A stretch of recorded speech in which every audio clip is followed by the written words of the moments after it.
o apóstolo Paulo e a Torá. Os profetas e a lei profetizaram até João, Mateus 11, versículo 13. Este texto, apesar de não ser de Paulo, infelizmente é mal interpretado por alguns, supondo que a Torá só teve duração até João Batista. A pergunta que se deve fazer ao ler esse texto é: profetizaram o quê? Todos os profetas e a Torá profetizaram o Messias. Pela tradição judaica, o profeta Elias viria para anunciar o Messias, encerrando as profecias concernentes à sua manifestação. Tanto é assim que, pelo contexto do verso 14, diz: E se o quereis reconhecer, ele mesmo é Elias, que estava para vir.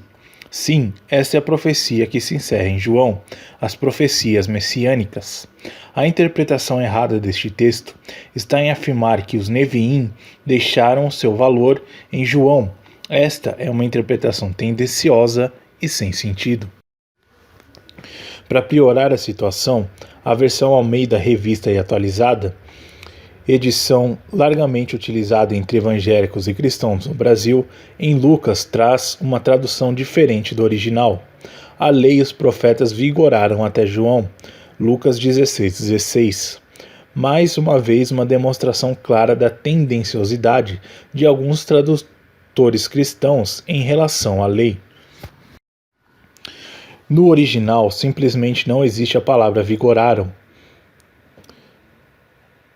A tradução literal deveria ser a lei e os profetas até João. Simplesmente, o tradutor inseriu na sua teologia antinomista contra a lei, em sua versão, submetendo que a Torá e os profetas tiveram validade até João Batista, o que sem dúvida é um erro, conforme vimos nos comentários iniciais. Pois quando se muda o sacerdócio, necessariamente há também mudança de lei. Portanto, por um lado, se revoga a anterior ordenança por causa de sua fraqueza e inutilidade.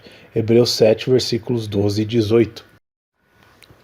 Em que aspecto houve mudança de lei? Se observamos com cuidado com o texto, perceberemos que o autor trata da substituição, de certa forma, da lei do sacerdócio levítico por um sacerdócio conforme o Salmo 110, versículo 4, que é citado no versículo 17, que diz: Tu és sacerdote para sempre, segundo a ordem de Melquisedeque. Claro, se o sacerdócio de Melquisedeque é declarado eterno para sempre, o sacerdócio levítico é inferior àquele. Por isso, diz ainda o versículo 14, pois é evidente que nosso Senhor procedeu de Judá, tribo a qual Moisés nunca atribuiu sacerdotes, e ainda no verso 15, quanto à semelhança de Melquisedeque, se levanta outro sacerdote. Quem é este sacerdote? Yeshua. Yeshua não podia exercer sacerdócio segundo a carne, pois era da tribo de Judá, ofício restrito, na terra, aos da tribo de Levi. Mas ele exerce superior sacerdócio junto ao Pai, segundo a ordem de Melquisedeque, pois o sacerdócio de Yeshua não é segundo a regra de uma prescrição carnal, mas de acordo com o poder de uma vida imperecível. Versículo 16. O que quer dizer este texto? Que é a lei carnal? Que os mandamentos são carnais? Obviamente que não, pois como disse Paulo, porque sabemos que a lei é espiritual, Romanos 7,14. Na verdade, o texto se refere à linhagem de sacerdotes segundo a carne, o sacerdócio levítico, a prescrição da Torá que estabelece o sacerdócio terreno, ou seja, os da casa de Levi. A Bíblia de Jerusalém comenta que esta regra carnal é aquela que reserva o sacerdócio de Levi exclusivamente à sua descendência carnal. Neste aspecto, podemos concluir que não foi a Torá que foi suplantada, mas uma lei da Torá, a lei do sacerdócio levítico, que deu lugar ao sacerdócio superior, o de Yeshua HaMashiach. Mesmo assim, observe que o princípio da mediação através de um sacerdote foi mantido. Este princípio está na Torá. A necessidade de um mediador é um princípio eterno. Percebemos, então, que Yeshua é um sumo sacerdote, cujo serviço é prefigurado no ministério do sacerdócio de Melquisedeque, soberano e acima do sacerdócio levítico. Sendo assim, a lei da Torá, que dizia que só os sacerdotes levitas podiam se achegar em intercessão a Deus, foi suplantada por um sacerdócio celestial e superior.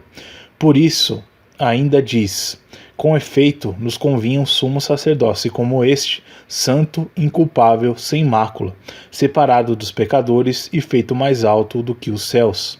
Porque a Torá constitui sumos sacerdotes a homens sujeitos à fraqueza, mas a palavra do juramento, que foi posterior à lei, constituiu o Filho para sempre. Hebreus 7, versículos 26 e 28.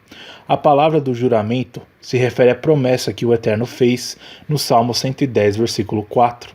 O Senhor jurou e não se arrependerá. Tu és sacerdote para sempre, segundo a ordem de Melquisedeque. Este juramento perpetua o sacerdócio de Yeshua.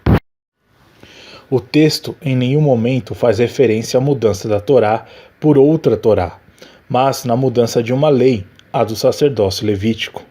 Nota: Melquisedeque foi um misterioso sacerdote rei de Salém, Gênesis 14, versículos 18 a 20, que abençoa Abraão. Uma doutrina judaica do século I era que Melquisedeque foi uma prefiguração do Messias. Salém era o antigo nome de Jerusalém, cuja raiz vem de Shalom, paz, e Melquisedeque vem do hebraico Malquitzedek, que pode ser traduzido como Rei da Justiça. Porque se aquela primeira aliança tivesse sido sem defeito, de maneira alguma estaria sendo buscado lugar para uma segunda. Quando ele diz nova, torna antiquada a primeira. Ora, aquilo que se torna antiquado e envelhecido está prestes a desaparecer. Hebreus 8, versículos 7 e 13. Sem dúvida, busca-se uma nova aliança. Foi o próprio profeta Jeremias quem a profetizou. Por isso, o autor de Hebreus cita-os nos versículos de 7 a 11. A primeira aliança era imperfeita por causa do endurecimento do coração do homem, um coração que não queria andar voluntariamente nos mandamentos do Senhor. Por isso procurou-se uma nova aliança. Versículo 13. Quando ele diz nova, torna antiquada a primeira. Ora, aquilo que se torna antiquado e envelhecido está prestes a desaparecer. Sem dúvida, está prestes, mas ainda não desapareceu. O fato de uma aliança ser antiga não quer dizer que ela tenha desaparecido. Obviamente, a nova aliança não se cumpriu plenamente. Quando isto se cumprir, a antiga aliança será plenamente suplantada, dando lugar à eternidade. A ideia dispensionalista de que uma aliança anula a anterior é vaga. Todas as alianças estão de pé. Obviamente que os acréscimos trazidos por uma última aliança são superiores aos dos pactos anteriores, mas isso não quer dizer necessariamente abolição. O problema está em desassociar a Torá, lei da aliança. A imagem que um cristão geralmente tem é que a nova aliança é um pacto de graça, enquanto a primeira aliança é de lei. Esta ideia é imprecisa, pois quando a nova aliança foi prometida pelo Eterno através do profeta Jeremias, ele disse: firmarei nova aliança com a casa de Israel e com a casa de Judá, porque esta é a aliança que firmarei com a casa de Israel depois daqueles dias, diz o Senhor. Na sua mente imprimirei as minhas leis, também sobre o seu coração as inscreverei. Jeremias 31, versículo 31 a 34 e Hebreus 8, versículos 8 a 10. A nova aliança não é uma aliança sem lei. Então o que muda? Ou em que aspecto a nova aliança é melhor que a primeira? Ela é melhor e diferente porque a Torá agora muda de posição. Antes ela estava em tábuas de pedra. A pedra é um reflexo do coração endurecido do homem. Mas graças ao sangue da nova aliança, hoje esta Torá está impressa no coração de todo aquele que é fiel a Yeshua HaMashiach. Corações regenerados estão condicionados a receberem os preceitos eternos. Porque a lei do Espírito da vida no Messias Yeshua te livrou da lei do pecado e da morte. Romanos 8, versículo 2. Lendo este texto sem meditar, podemos ser levados a acreditar que existem duas leis, uma lei que é do Espírito no Messias e outra a lei do pecado e da morte. Na verdade, Paulo não está fazendo referência a uma lei do pecado e outra lei espiritual. Quando se diz lei neste caso, faz referência à Torá do Messias, que não é outra senão a mesma que foi dada a Moisés no Monte Sinais, mas em novas condições. Vejamos o contexto. Porquanto o que fora impossível à lei, no que estava enferma pela carne, isso fez Deus, enviando seu próprio Filho em semelhança de carne pecaminosa, e no tocante ao pecado, e com efeito condenou Deus na carne o pecado, a fim de que a ordenança da Torá se cumprisse em nós, que não andamos segundo a carne, mas segundo o Espírito. Romanos 8, versículo 3 e 4. A expressão usada no versículo 3, impossível, é a palavra grega adinaton. Ela é formada pela preposição negativa a e pela raiz dynamis, poder. Na verdade, esta palavra significa precisamente sem poder. Com esta informação, vamos analisar o versículo com mais atenção. A Torá tem poder quando aplicada de forma correta, mas torna-se ineficaz quando praticada por um coração incircunciso, não regenerado. O texto ainda diz que a Torá estava enferma por causa da carne ou da carnalidade do homem. Observe que o problema não é a lei, mas um homem escravo do pecado e sua frustrada tentativa de se tornar justo através de seu esforço em cumprir a lei. Nesta tentativa carnal de ser obediente aos preceitos de Deus, a Torá, ao invés de ser um instrumento de vida para o homem, torna-se, para este indivíduo não restaurado, um instrumento de pecado e de morte, o que é um desrespeito aos estatutos e mandamentos do Eterno. Por isto, ela, a Torá, estava sem poder.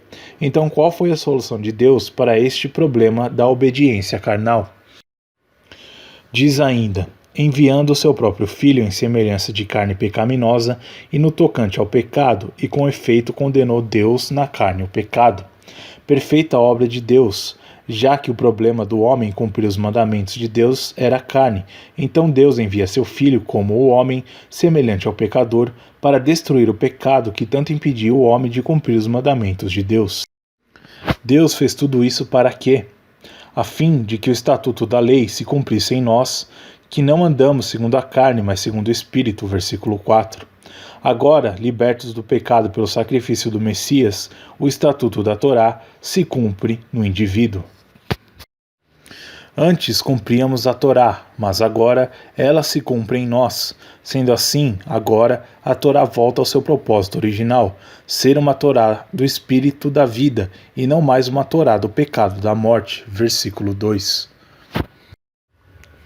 Todos quantos, pois, são das obras da lei, estão debaixo de maldição, porque está escrito: maldito todo aquele que não permanece em todas as coisas escritas no livro da lei para praticá-la. Gálatas 3:10. O apóstolo Paulo constantemente faz uso da expressão obra da lei e sob a lei. O intérprete deve tomar cuidado com estas expressões. De forma alguma, Paulo pode estar dizendo que a prática da Torá traz maldição e tampouco que a Torá é maldita. Obviamente, pois o mesmo Paulo diz que a Torá é santa, justa e boa, Romanos 7,12. Na verdade, este texto é uma exortação direta de Paulo ao legalismo. Mas o que é legalismo? Legalismo é a prática da Torá com fins de justificação, sem fazer uso da fé no Messias e em sua obra no madeiro, o que é um erro. A Torá nunca foi dada para salvar o pecador, ela tem função de preservar o salvo no Messias. Como não existia a expressão legalismo em grego, o apóstolo Paulo usa a expressão sob a lei e obras da lei como sinônimos da prática legal a fim de se alcançar a salvação. Citarei um famoso hermeneuta cristão. Abre aspas. Os argumentos de Paulo em Gálatas não eram contra a lei, mas contra o legalismo. Essa perversão que diz que a salvação pode ser obtida mediante a observância da lei. O legalismo nada mais era do que a tentativa de ganhar a salvação mediante a guarda da lei, fecha aspas. Virkle Henry, A Hermenêutica Avançada, editora Vida, página 109, do ano de 1998, quinta impressão. Uma pessoa que tenta justificar-se unicamente pela prática da Torá estará sob maldição, porque, ao tentar justificar pelas obras da Torá, esta pessoa, primeiro, nega a obra do Messias, pois ao confiar em si mesma para a justificação, nega-se a obra do madeiro. Segundo, teria que praticar toda a lei de forma correta, pois automaticamente, ao quebrar o mandamento, estaria sendo impossível ao recebimento das maldições descritas na Torá aos que não cumprem os seus mandamentos. A não prática da Torá induz a maldição. Por isso Paulo continua: é evidente que, pela Torá, ninguém é justificado diante de Deus, porque o justo viverá pela fé. Versículo 11. O Messias nos resgatou da maldição da lei, fazendo-se ele próprio maldição em nosso lugar, porque está escrito: maldito todo aquele que for pendurado em madeiro. Gálatas 3:13. Sim, louvado seja o Eterno por isso, pois não estamos mais passíveis à maldição, pois não confiamos em nosso esforço humano para sermos justificados. Antes, confiamos na maravilhosa obra de Yeshua e na capacitação que o Espírito de Deus nos dá de sermos justos. Nossa justiça vem pela firme fidelidade à obra que Yeshua realizou por nós. Obviamente, depois que formos alcançados por sua obra salvadora, recorremos à vida justa, não porque simplesmente queremos vivê-la, mas porque ela brota naturalmente de nossas vidas, pois temos uma Torá viva em nossos corações que nos leva a uma vida justa. Jeremias 31:31. Não praticamos a Torá para sermos salvos, mas porque já somos salvos. Yeshua levou as maldições da Torá, o apedrejamento, o enforcamento, os açoites no madeiro, a fim de que sejamos obedientes, não por ameaças, mas por amarmos profundamente o Eterno, dedicando nossas vidas à sua maravilhosa obra. Concluímos com tudo isso que é necessária uma revisão cautelosa dos conceitos teológicos que são adotados hoje pelos cristãos e também pelo judeu que afirma que o apóstolo Paulo era contra a Torá. Vai minha crítica também ao dogmatismo dispensionalista, que insiste em dividir a Bíblia em duas principais dispensações. Digo duas, pois comumente é aceito que existem 7 dispensações bíblicas: a dispensação da lei mosaica e a dispensação da graça. Estes conceitos são aceitos hoje como quase canônicos, mas em nenhum momento Paulo ou os apóstolos se preocuparam em dividir as escrituras dessa forma, obviamente porque essa divisão nunca existiu na era apostólica. Anulamos a Torá pela fé? Não, de maneira nenhuma. Antes confirmamos a Torá. Romanos 3, versículo 31.